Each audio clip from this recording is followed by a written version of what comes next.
And now the analysis of Shields and Brooks. That is syndicated columnist Mark Shields and New York Times columnist David Brooks. Hello to both of you.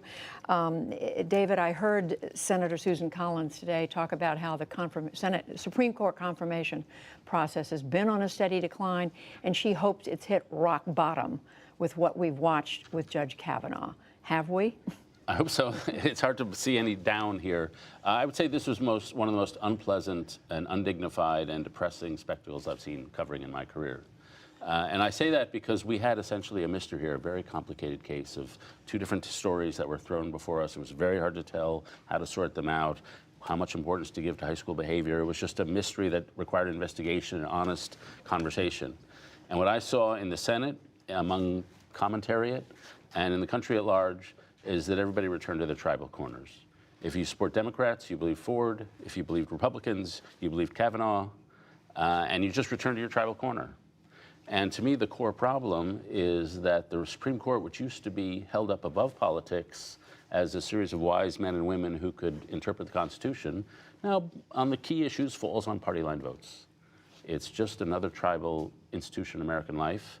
And when the Supreme Court falls on party line votes, then the Senate confirmation process falls on party line votes, and the American public falls on party line votes. And so reason and investigation and intellectual humility and conversation, any attempt to persuade, that seemed to play no role in this process.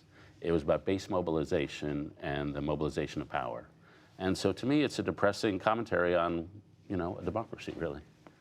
Depressing commentary, Mark. Yeah, I'm not quite as dark and bleak as David, but of course I've always been cheerful. I think, Judy, the reality is our politics is broken. It's broken in the Congress. We can argue about why. I think the central source is money and gerrymandering, but that's for another day to argue. But there's no question that if you're going to deal with important political, public policy questions, the Supreme Court is the only place it's been done for the last generation. It's become the legislature of last resort, in many cases first resort, whether you're talking about the legality or illegality of gay marriage, legality or illegality of abortion. I mean, the big questions, big societal questions, it isn't the Congress that deals with them. Congress is happy to pass, they're locked in gridlock. It has been the court. And the court, for the most part, I think, have acted as grown-ups. I think particularly aware of this is Chief Justice John Roberts, I think, who basically preserved the court and our electoral process in upholding the Affordable Care Act. That this had been a political decision, politically made, arrived at, people knew what they were doing, and he refused to overturn it. So right now, Judy, what we have was a campaign. And David's right. It was this bitter and ugly a campaign, but Kavanaugh became the candidate. And there were millions spent on his behalf on television, millions spent against him. There was mobilization to make his case. He went on Fox television to present himself as a family man, a loving father, a devoted husband, a solid citizen. And a week later, under siege, he chose the Fox's own Wall Street Journal editorial page to make his case of apology for perhaps his overreaction. I say this only because I contrast it in 1960 when John Kennedy, under siege for his religion, went to the Houston Ministers, a rather unfriendly venue. In this case, he chose, again, in our political, to go to your own silos. And I just think that's where we are.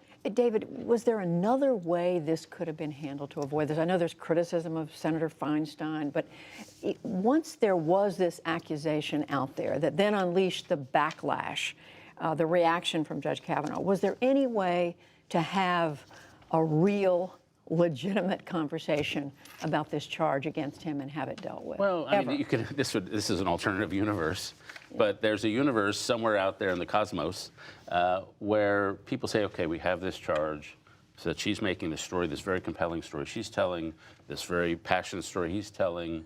What is the record of memory in these cases? How well do people remember 36 years ago? How well do people who've been traumatized by something remember that? And just go through informationally how to evaluate this evidence. What's the record with other cases like that? Go back into his past. Instead, we got Michael Avenatti and these people saying, oh, he's been in gang rapes. Which was, I think, a crucial turning point in really rallying Republicans. And so it just became immediately everybody decided. And then, if you agreed that there was some uncertainty about the core issue, what happened at that party 36 years ago, people then decided, well, he was really a big drinker. He threw ice at other people while in college. They've arrived at post hoc rationalizations for their previous ideological positions by some other means. And that happened on both left and right. And so basically, I think I just look at where everybody came down, and in a rational world, we look, the story was not an ideological story. It was two people telling different stories. It was not about capitalism. It was not about immigration. It was not about abortion, the things we really disagree about. It was two human beings. And what I saw was the pulverization of two human beings for ideological reasons. And so in an actual case, you would sit down, well, say, there's this person, let's try to deal with it on a personal level. Didn't happen. So, Mark, was Christine Blasey Ford, was she and her story just basically doomed from the start? I mean, the message is, if you have a story like this, if you have something that you believe is true, forget it. I mean... Well, I mean, I hope not. I mean, I think that what she has going for her is that she made the case long before he was nominated. She didn't join in some parade. She didn't come out. She was obviously reluctant to do so. She had registered her own belief, conviction, memory.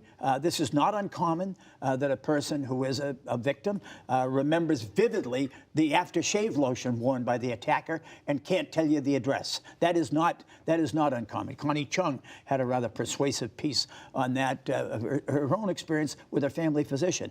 At the same time, there's no question. David's right. They went to their camps. I do think there was a sort of a facile response on the part of Republican senators who said, oh, she's so convincing, she's close, compelling, she's so believable, something happened, but she just has to be wrong about it happening with him.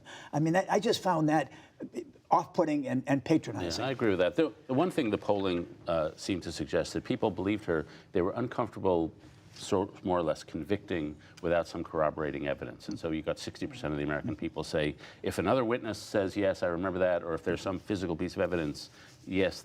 But without that, a lot of people who felt uncomfortable really changing the trajectory of a man's life over this without that corroborating piece. And I just add one thing, Judy, how important the court is.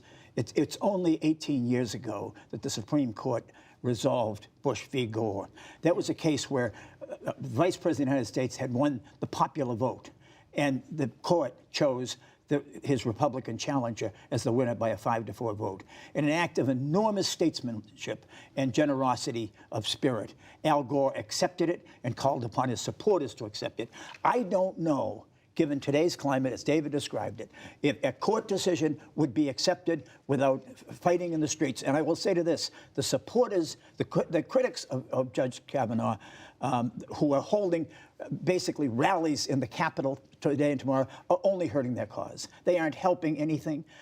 They're not serving. There are purposes of protest. The time for protest on this and shrieking is over. But meanwhile, David, you're hearing, you're being told that it's the backlash, that it's what you mentioned a minute ago. It's the pro-Kavanaugh, that he has unleashed a powerful force in his behalf. Absolutely. That's going to be out there. Right. I mean, there's on behalf of Republicans and the president. Over the last week, over the last couple of weeks, Donald Trump's approval rating's gone up like 8 points. There's in the red states, which is where a lot of these Senate races are, there's a strong tide. You pay a real political price if you're against Kavanaugh right now. Heidi Heitkamp is probably going to pay a very serious price for the position she took. So the political wind, at least in the red states, is pretty strong right now, and Republican fortunes. Democrats, as we said last week, were super engaged, have always been engaged. Now Republicans are equally engaged, and so the enthusiasm advantage is down. Though, as our colleague Amy Walter wrote today, Kavanaugh support tracks Trump support. If you like Trump, you like Kavanaugh. It's just a tribal thing. And so it's not about the individual. I disagree. On You disagree? On point David make. I do think, Judy, in the final analysis, a midterm election is a referendum on the President of the United States. And it will be an up or down vote on Donald Trump. And make no mistake about it, women in this election women who did not go to college, working women, are now trending Democrat. You have women, white women, voting Democratic, and that's a new development in this country, and yes, it is. It's a change. Because college before this college without a college education, I mean, a group that Donald Trump carried by 27 points. I don't think there's any. This will be a factor in the election. I don't think by any means it's resolved on which side it comes down. Well, we have probably only a little more than a minute, but my last question was going to be, how do we heal from this? But it doesn't sound like there's a whole lot of healing going on. Yeah, I think a lot of people, you know, the valley is a valley of vision, as the prayer used to say. And so when you see how far we've gone, a lot of people have emailed me and said, you know, how do we learn how to persuade each other again? And so, you know, people do react. People are not stupid. They react to bad things. I hope David's right. I hope.